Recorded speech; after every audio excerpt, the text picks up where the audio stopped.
यही कारण नहीं है कि पूरी टीम यहाँ है। पता चला कि नतालिया को अकेले द्वीप पर देखा गया था। जब एलन इरुका से पूरी कहानी बताने के लिए कहते हैं तो वह एलन से कहती हैं कि वह यह घर पहुंचने के बाद बताएंगी। जब ट्रॉन लॉर्ड क्रॉफर्ड्स को देखकर घबरा जाती है, इरुका उसे बताती है कि यह एलन है जिसे चिंता करनी चाहिए। पता चला एलन ने 3 साल पहले स्कूल छोड़ दिया था बिना किसी को बताए, और इससे उसके और उनके पिता के बीच बड़ा झगड़ा हुआ। एलन, जो इतने लंबे समय से चुप थे, इरुका से कहते हैं कि वह अगला जुकरबर्ग बनने की उम्मीद कर रहे थे और फेसबुक पर पीपल्स की बैंटर मीम्स डालना चाहते थे। ये सुनकर इरुका एलन को बताती है कि हर कोई अभी भी उस लड़ाई के बारे में बात करता है जो उसकी उनके पिता के साथ हुई थी। जब वे द्वीप के चारों ओर चलना जारी रखते हैं, शार्लेट इस बात पर दुख व्यक्त करती है कि उनके पास कभी ऐसा परिवार नहीं था जिसके साथ वह लड़ाई कर सकें। एलन ये सुनकर शार्लेट से कहता है कि यह समय है कि वह अपनी दवाएं ले ले, क्योंकि यही वजह है कि लोग मानसिक अस्पतालों में भर्ती होते हैं। हालांकि शार्लोट बड़बड़ाती रहती है कि उसे नतालिया के भविष्य की चिंता है, क्योंकि उसकी बड़ी बहन सबसे संकीर्ण राज्य में वांछित व्यक्ति है।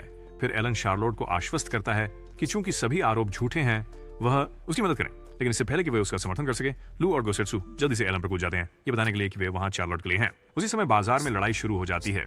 एक सफेद बालों वाला जादूगर जल्दी से उन 2 गनर्स को संभाल लेता है जो हंगामा कर रहे थे।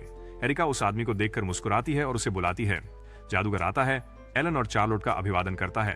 फिर वह खुद को हार्वे क्रॉफर्ड के रूप में परिचित कराता है और यह पता चलता है कि वह एरिका और एलन के पिताजी भी हैं। ये सुनकर शार्लेट को बहुत बड़ा सदमा लगता है, क्योंकि हार्वे के पैंट में मानो कोई बड़े पैमाने का हथियार छुपा हो। जब वे सब क्रॉफर्ड के निवास पर पहुंच गए थे, एरिका चार्लोट और एलन को प्रेमिका और प्रेमी के रूप में परिचय देती है। हार्वे इस खबर से खुश होते हैं और चार्लोट से पूछते हैं कि क्या वह एलन के साथ खुश हैं। शार्लोट, जो कि एक बेवकूफ लड़की है, हार्वे को बताती है कि वह एलन के साथ खुश है क्योंकि वह उसे शैतानी चीजें करना सिखाता है। हार्वे के चेहरे पर एक शरारती मुस्कान आती है जब वह एलन से कहता है कि उसके पास फीटस डिलीट्स नाम की एक जादू है जो शैतानी कामों को अतिरिक्त सुरक्षित बना देती है।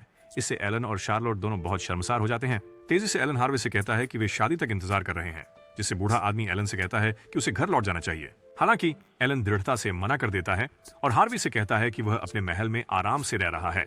यूरिका फिर गॉसेट्सू और लू को बताती है कि हार्वे चाहती है कि एलन हेडमास्टर का पद संभालें, लेकिन एलन लगातार इस प्रस्ताव को ठुकरा रहे हैं। हैरान गॉसेट्सू उन्हें याद दिलाते हैं कि एथेना मैजिकल अकादमी का हेडमास्टर होना उसे एक योग्य व्यक्ति बना देगा, लेकिन एलन जोर देते हैं कि एक उपाधि आमतौर पर बहुत अधिक बोझ के साथ आती है और उनकी पीठ पहले से ही उनके पैंट में बुर्ज खलीफा का वजन उठाने से दुखती है। अचानक एक छोटी लड़की अंदर आती है और शार्लोट सोचती है कि क्या वह एलन की मां है, लेकिन पता चलता है हार्वे का पूरा नाम हार्वे डिकैप्रियो है और उसे अपनी पत्नी लगभग कानूनी पसंद है।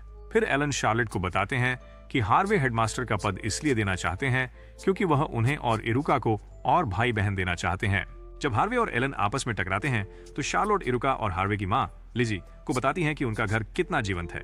लिजी तारीफ पर मुस्कुराती है और शार्लोट से कहती है कि चूंकि वह उसके बेटे को डेट कर रही है, वह उसके लिए भी बेटी जैसी है। फिर विषय बदलता है और एलन हार्वे से नतालिया के बारे में पूछता है। हार्वे फिर खुलासा करता है कि जब से इवांस परिवार बदनाम हुआ, नतालिया को उनके स्कूल में फर्जी पहचान के तहत पढ़ाई करने के लिए भेजा गया था। हालांकि अपने पिता को जानते हुए एलन हार्वे से पूछता है कि नतालिया के बारे में और क्या खबर है। उसे मौखिक रूप से समझाने के बजाय हार्वे एक जादुई वस्तु मिरर ऑफ नॉस्टैल्जिया प्रकट करता है जो एक अन्य स्थान दिखा सकती है।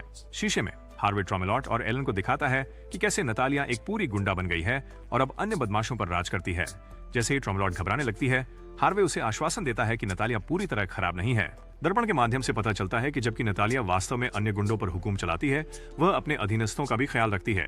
चूंकि एलन खुद भी काफी शरारती लड़का था, वह नतालिया को सही रास्ते पर वापस लाने के लिए सहमत होता है कि रात में लिजी एलन और शार्लोट को उनके कमरे में ले जाती है। रानी आकार के बिस्तर को देखकर एलन और शार्लोट दोनों मध्यकालीन यूरोप के 2 बुखार से ग्रसित बच्चों की तरह लाल हो जाते हैं। हालांकि चार्लोट अपनी शर्मिंदगी को निगल जाती है और एलन से कहती है कि बस बिस्तर साझा कर लो ताकि वे कल अपने मिशन पर ध्यान केंद्रित कर सके। उसी रात जब चार्लोट और एलन बिस्तर साझा करते हैं, एलन चार्लोट से माफी मांगता है, ये कहते हुए कि उसे शायद उसकी पीठ पर कुछ चुभ सकता है। ये सुनकर चार्लोट सिर्फ दानव राजा को मुस्कुराती है, जिससे उसे एहसास होता है कि उसे आखिरकार हंसता लाफिदा स्पेल की जरूरत पड़ सकती है।